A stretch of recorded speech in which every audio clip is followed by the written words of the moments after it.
akkas anaa dhuf jenne hundi keessanu irra deebine. Kaan ittaan suudhaan caalaa bultumeedha baga rabbi si baase jennaani gartee kaawaan irra gahee dhawamee madaa'ee kalee galgala ka sooshaal miidiyaa kana gubbatti gartee mata duree ta'ee deemaa ture baga rabbi si baase jennaan.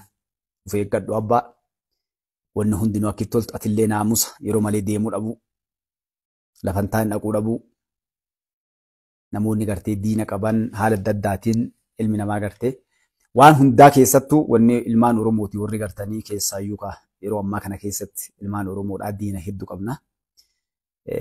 Namoonni haala adda addaatiin nama waliin bu'a. Tokkoffaa wanni ilma namaatti isiniidhaa maali? Sa'aatii malee deemuu dhabu. Bakka hin taane dhaquu dhabu. Namaa waliin bu'uu dhabu. Namoonni yeroo ati bakka kabajaa dhaqxe yeroo hin deemte obsa qabaatte namaa waliin dhabdu ittiin buutu. Yeroo akkas taate waa hundarraa qulqulluu ta'a. Rabbi illee si tiksaa atillee kabajaadhaan jiraatta jechuudha. Bakka hin taane deemtee yeroo hin taane deemtee obsa qabaachuu baannaan ammoo boksiidhaaf yeroo cufaa namaa waliin bu'uun kabajaa sirraa mulqama jechuudha. Kabajaan sirraa buuti namni si taphata. Sin sodaatu namni sin kabaju. Atillee yeroo waa sirradhaanii boksii yookaan funyaan sirraa cabsan takka agartee dhiitichoodhaan si xallazanii lafa si buusan it's not good. Gaarii kabajaa abbaa horra qaba. Akkasii baga rabbi si baase jennaan hundi namaatu gartanii of eeggannoon barbaachistu naamusillee barbaachisaa nu ilmaan Oromootii gadaan kun nu harka jira. Rabbiin nu kenne gadaa kana keessa naamusa keenya eeggachuun bakka dhan bakka oollu bakka bullu yeroo deemnu sa'aatii itti deemnu nama waliin deemnu hundaa eeggachuun kabajaa Oromoo keessaayyuu namoonni maqaan keessan maqaa Oromootiin dhabame kabajaaf of eeggannoo guddoo godhuu qabdan jechuudha. Maqaa Oromootu ka'a. Hagana jecha baga rabbi si baase jechaanii Caalaa Bultumeetiin nama qabsoo Oromoo keessa gahee guddaa qabuu fi jagana Oromoon qabdu keessaa tokko. Kanaaf gartee artistoonni kennan hundi keessanuu gartanii akkasiniin jechaa gama sagantaa ittaanuu yeroo seenne ammoo ilmaan Oromoodhaa kaa biyyattiin teenya alhamdulillahi rabbil aalamiin uummanni Oromoo sabni Oromoodhaa saba guddaa saba bal'aa saba gartee kabajaa qabu. Yeroo ammatti diinonni Oromoon araakkiiloo taa'uun qabdu jedhan roga arfanii raafamaa jirti. Tigraay keessatti achirraa isin eegala. Tigraay keessatti TPLF mooraa lama baatee hadha dhukkiseessaa oolte. Dhiyoo kana guutuu tuttuqqiin bakka adda addaatii turte ibsa walirratti baasuun, dhukaasa walitti dhukaasuun, waraana leenjisuun, baadiyyaa kaabaa kibbatti fiiguun itti fufee jira jechuudha. Wal haa nyaattu jarri tokkumaa jedhan san. Hundinuu adda kaabbalaa tana bakki ittiin deeman warra lakki mootummaa kana waliin jiraanna ni dhageenya jedhuuf warra lakki mootummaa kana garagalchinee araakkiiloo kalee barannee deebina warra jedhu. Warra ergaa shaabiyaadhaa bakkaan geenna jedhu gosa hedduu jira. Hundinuu baandaadhaaf warra dubbiin galteef lakki hin dandeenye Oromoo kalee gaafa qawwee taankii baankii dippiloomaasii addunyaa harkaa qabnu hin dandeenye lakkaa warra jedhuufi amma immoo shaabiyaan nu duuba jira. Ijiptiin nu duuba jira. Harki dheeraan biraallee nu duuba jira. Asii gartee sariin ganda Oromiyaa keessaallee waliin dutaa jirti. Gartee guyyaa takka dhufnee araakkiiloo seenuu kennan oolu namni biraa araakkiiloo qabsiisuudhaa fi jawween fa'aa fiigaa jirtu hin jiru warri guddaan inni jedhan. Jawween fa'aati onnaa harkanii guyyaa kana hirriba dhabdee feesbuukii kadhattee bakka hundarra akka looftuu fi nuun weelkaam nuun jechuu jirti nu malee jiraachuu hin danda'u warri jedhu ni deebinaa jedhee lafa dhiitaa jira jechuudha. Yeroo garii afaan Oromoo Jawaarfaati miidiyaa gubbaa sooftu kana gartee afaan Tigriffat deebisuudhaan mootummaan kun jigee jedhanii gartee yeroo isin sooshaal miidiyaa irratti akkami jigee akkami jige keessa nyaatanii fixanii jiranii jedhanii warri hori'aa jiru jira jechuudha. Kun kana gara Eertiraatiin ammoo Eertiraan lafa badde. Wanni sii yaaddee Jawaar fa'a bobbaastee Baqqalaa fa'a waan doktoraa Profeesara jedhan abbaa qabeenyaa hattuu magaalaa keessa jirtuu fi warroota gartee saree badduu saree gara ofii nyaattu warra gartee mootummaan aangootti kennee makiina VIP dhaan yaa'uudhaaf suufa kokkeettu fulxuruutee karabaatiin karabaatee ciisu kunniin warri hannaan lafa balleessee waggaa 6-7 kana dabres as keessaa gartee kaanullee waa asiyaa xoofna akkas goonaa ebalufa mataa dhoofna yeroo isin dhuftanii akkana gootan nullee asii hin rafnu ganda keenya ijaarree buqqifna maaliyyoo goona jedhanii warri lafa dhiitullee jira jechuudha. Kanneen ijaaranii Jawaarfaatillee karaa Sumaaliitiin lola eegallaa, Arsii keessaan lola eegallaa, Shawaa keessaa, Wollo keessaan whatever waan dhibba takka xaxan akka ofiiti jechuudha. Waliin ijaaree waliin qindaa'ee kun guutuun isaa onnachiisee ture warra Shaabiyaa kana. Amma yoo jarri as deebitu gaafni Shaabiyaanis cabxe sagantaa yoo xiqqaate waggaa 4-5 kan irratti dalagaa turan jawween Faatikaa. Diyaara giddeellam arannaan teessa hojii giddeellam jechaa ture jechuudha. Gartee inni bakka andee intarneetii laa kaawwatta'u akka gaafa duraa sanitti anfasaffaseetiin ara kiiloo sin galcha jedhee jawween gartee liqimsaa ture irraa akka gaarii jechuudha. Akka gaarii liqimsaa ture walgahii guddicha gaafa sooshaal miidiyaa irratti qilleensa irratti jawween seenaa addaa dalannaa jedhee nu tooftaa warra jijjiiruu danda'u kana nadhiisaa jedhee qilleensa irra wal geennee miiliyoona agasii intarneettiidhaan gartee dachii sossoofnee addunyaa tana guutuu irratti facaasnee akkasitti nama hedduuf jala hiriirsinee yoo nuti uummanni ka'ee uummanni miiliyoona agas nu ilaale isin dhukaasa eegaltanii an gaafa san gartee afaan Tigiriffaat gartee duubaanii yonnaa gurrassuu qadhee maalittanii meeshaa gartanii yonna namaa hiyu kanaan duubaan atti himtanii waan an jedhu akka gaafa gartee abbichuun fa'a gaafa qabsoo qeerroodhaa san waa hundana ergansanii naggannaxxanii ana siin gannaqaa achiin duuba gartee Oromoon ni kaatii uf nyaattee uf qaltee ganda ofii guutuu diigdii araa kiiloo deebisanii Oromoo kulaasuu piinsaa keessan bitattanii achiin duuba gartee qotee bulaa naannoo shaggarii kana kanaami kutaa Oromiyaa guutuu keessaan isin yaasa jirtu jedhaa keessa qajeelaa achiin duuba jirra jettanii jala yaatanii gartee akka of galaanatti kaan baara diimatti gartee oofee biyya Arabaa kanatti bakka adda ta'aa ta'e warra kaan hiitanii kaan ajjeestanii kaan cabatan ka jedhu walii galan jechuudha.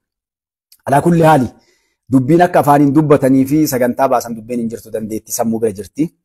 Jawween faatillee bakka malee lafa dhooftee caccabtee gaafa sana abbichuun footoo hima gartee kiiboordii bakkuma takka kana tuqeetumaan daaraa itti baase Gabra Tsiyoon faatii marroon fa'a warri asii biyya keessa silaa gaafas dhiyaatanii warri hedduu deemtuuf warri asii yuutuubii jala qophaa'ee tiktookii jala qophaa'ee namu waa kakkafalanii doolara jawaarfaa waan ofirraa butatte harka 99 fudhattee harka tokko Itoophiyaa keessaas facaaste abbootii qabeenyaallee irraa guuran kan Ijipti irraa fuudhame wariin sun guutuun bishaan dhuge jechuudha. Asitti hambii wal komii eegale.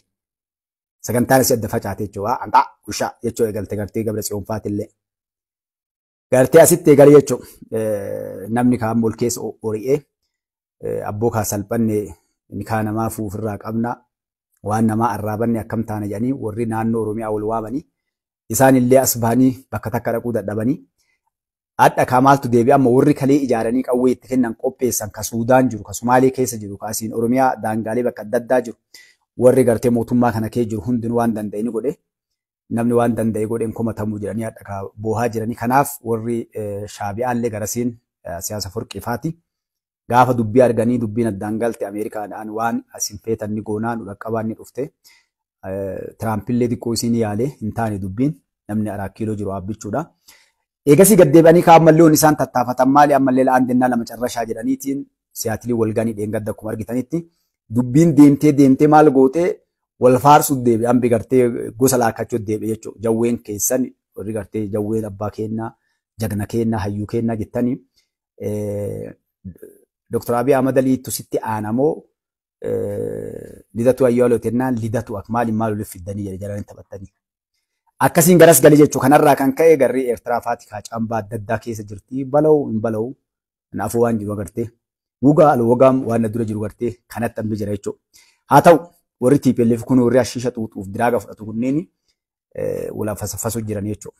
Warri Suudaan keessa ture gaaf duraa isinii gabaasne lola kan nutu eegalaa nutu gartee qalee jalqabaa dha'ee rasaas jalqabaa dha'anii dhufanii ajajaan harkennatee waraanni kun ni dhumate salaam taatee jechuudha.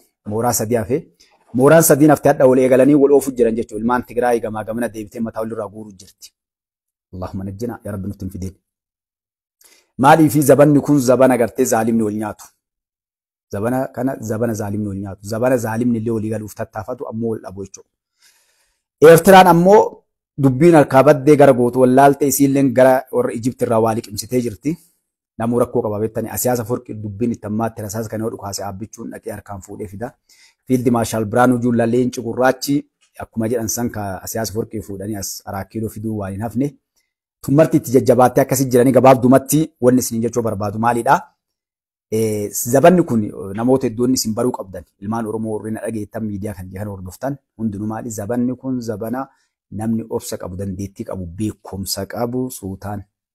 Biyya misoomsaa dalagaa dura deemaa ofirraa sa'a 24 dalagaa sa'a 24 biyya guddisaa deemeetumaan warra gamaa gamanaa wucu Awurooppaa dhaqanii Ameerikaa dhaqanii Awustiraaliyaa Kanaadaa biyyi isaan gorsaaf akkam goonee mootummaa kana buuf nama kana ajjeefna siyaasaa kana mee akkamitti yoo goone akkana dadhabne akkana goone mallaqni ba'uu fiigitiin bakka hunda dhaqqaban xiqqaama abbichuun garuu as garagalee illee dhaga'u jara beeka. Kanaaf walumaa galatti isinitti hin dheeradhu gara Shaabiyaa irraallee akkasitti Shaabiyaan harree dhoqqee seente taatee siilleen achitti cinqii jirti waraana gara daangaas guurti tuttuquu barbaaddee abbichuun quban qabu taa'aa jiran abboo deema isa lakka ta'a. Gaafa akka balee ammoo akkuma gaafa Shaabiyaa san wayyaanee san godha jechuudha. Gaafa leenci gurraachi fiild maarshaal Biraanuu Juulla jagnaawwan Itoophiyaadha. Mammagaallan ayyaa gaafa achi ammoo gartee waan obsa fixatanii ni beektanii miree waan godhan. Baloo jennaan balaa buusee haizoo jennaan dheessee beekii kaan turuufa jechuudha gaaf kaan. Akkasii ori'an asabiin kaa gartee baara diimaa duuduu malee onni takka illee hin jirtu. Mammagaallan ammoo garasiin gartee onnaa jala jirti naayima Affaar. Gugurraan Affaarii taphadhu natti. Taphattaa jan shaamini biroodhaa kolkollee. Wanni cinqii namatti ta'e kokkee galee gartee Affaartu jala jira jechuudha. Affaar jechuun diroonii lafarra deemtuu maqaan beektanii diroonii lafarra deemtu yaniin gaafa lola TPLF san jechuudha. TPLFin taankii waa mara harkaa qabdu Affaar kilaash qofa harkaa qabdu cabsuu dadhabde. Baabura karaa Jibuutii murra jedhanii. Umriin isii daaraa itti achi bahee shanee itti waamatanii faannoo itti waamatanii yatabbaatu jeneraalota gartee silaa qaban achi calitti jedhanii sa'a 24 achuun Affaar jala teettee guurte kaashirrixii fi ol gaddeeffatteetuma Allahu akbar jennaan kallacha malee dhooftu wanni subhaanallah. Maaliif qawwee ofiillee itti qaraateetumaan shayxana qawwee mataa irraa kaaftee akka shayxanni rasaasa si'achi hin qabne gartee Allahu akbar jennaan kallacha fuutee jechuudha. Shaneen bakki isiin daaraa itti taate achi obboleewwan keenya dhumatte jettee asii walloo irraa ijoollee walloo illee hedduu dhumate baay'ee waa'ee Oromoon shanee qofaa miti. Asirraa kaasanii nafni nafxanyaallee hedduu dhaqee baraa gaafas Affaar cabsina karaa saniin jedhanii daaratti adda Affaarii santu keessa dhaqee geeraruu jiran. Wallaahi billaahi waan goonuu gartee Shaabiyaatan waan kalee jarri nu goote jettee Horiyaa abbaa hawwasidha warri gartee kaafaan Sumaalee dootiin beektanii maffa keessa gaggaragaluu jirti. Amma kaan lubbuun itti fide Affaar bakka sadii jirti. Affaarii Itoophiyaa, Affaarii Jibuutiitiif, Affaariin Eertiraadha. Nuti obboleewwan jedhanii kan jechuu gartee.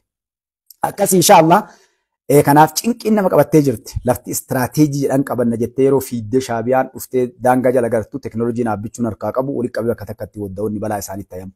Taankii isaan guuranii dhufaniitiin madaaba isiin harkistee fidde. Kabaraa Haile Sillaaseetiif fuundu bara miliinikii mara walitti qoccee jarri guurtee fiddee yeroo laaltu dhaabbichuun gartee lafa kalee waraanni Itoophiyaa dhaquu hin dandeenye jira. Lafa gartee istiraateejii isaanii qabdu silaa honna jedhan. Dubbiin amma kalafootii miti. Teknooloojii diroonii wanni dalagamu. Xiyyaaroleen amma mootummaa Itoophiyaa qabu rabbi sitti hin fidin. Isaa miti kun Abdul Fattah Siisiin Ijipti keessatti hirriba halkan hin qabu. Undergroundii qotachaa jiran nu gartee gaffageessee lafa jala akka warra Iraanii sanitti. Yoo dubbiin jalaa gaffagaatan malee meeshaan amma Itoophiyaan itti jajjabduudha jechuudha. Asumaan olii isiniidha. Gibsi illee gartee maal jechaa jirti. Abbichuu hojii teenyaadha. Abbichuun taphadhuati. Ijipti bakki Afrikaa mara keessa deemtee boo'uu jirti. Guyyaa eebbaa san eennee sa'aan duuba dhoofna yookaan sa'aatii san dhoofna. Eebbarraa galanii eennee dhoofna. Miskiin jedhe shaameen biroodha. Ijiptiin waraanaan Afrikaa keessatti tokkoffaadha. Gartee biyyoon Ameerikaa fakkaattu gargaartu. Achi teettee gartee gorora buustee dubbattee kaatee Asiisii fi Abdul Fattah Asiisii fi ijoollee waraanaa jeneraaloonni isaanii waa'ee Itoophiyaa dubbatanii kaanii halkan badaa wayinu darbataa abbichuun janii irri badhaban. Duriyyeen ganda keenyaa Shaabiyaa fi TPLF fi shaneef kaafaa hojiinniin jettan ammoo warri waa takkoon nan jenne asii waan biraa asuuftee jechuudha. Ambi kuunnoo bahara gamatti hirri badhabu jira. Kana kaasiisii waan qabatu gadhiisu dhabe yookaan na araarsaa jedhaa yookaan gartee mirga kiyya gartee naa bishaan kan akka uf duratti gaarintii naa kennu jechuun akka narraan kunne bishaan kana maaliin goone naa godhaa jedhaa yookaan ni dhaha jedhaa yookaan maalii yoo taana guyyaa san jedhaa guyyaan dhaabbichuun dhiiga dhaabe guyyaa gartee nuti bishaan san eebbifnu koottuurraa argamii jedheen. Tuffiin kana caalu hin jiru gara. Nama waan kiyya narraa fudhattee namiiti akkas gootettee yoo ati guyyaa cidha kiyyaa gammachuu kiyyaa koottu na waliin keekii murati jetteen allaa tuffiin san caalu jira hin jiru jechuudha. Maaliif wanni fidan hin jirtu gaa? Wanni godhan wanni fidan hin jirtu. Maaliif wanni afoo jiru leenca Oromooti. Jagna haati deette. Abbaa malaa, abbaa obsaa, abbaa haqaa. Haqa namaan tuqu hin dhaadatu nama hin gahu. Teknooloojii akkana fakkaatu hidhatee dandeettii akkana qabu qabaatee guyyaa takka namatti hin safne. Abboo dhiisa lakkaan taatu dubbiintu nagahumaan haa deemu dhiisa. Inni dalagaa biramuun taa'u.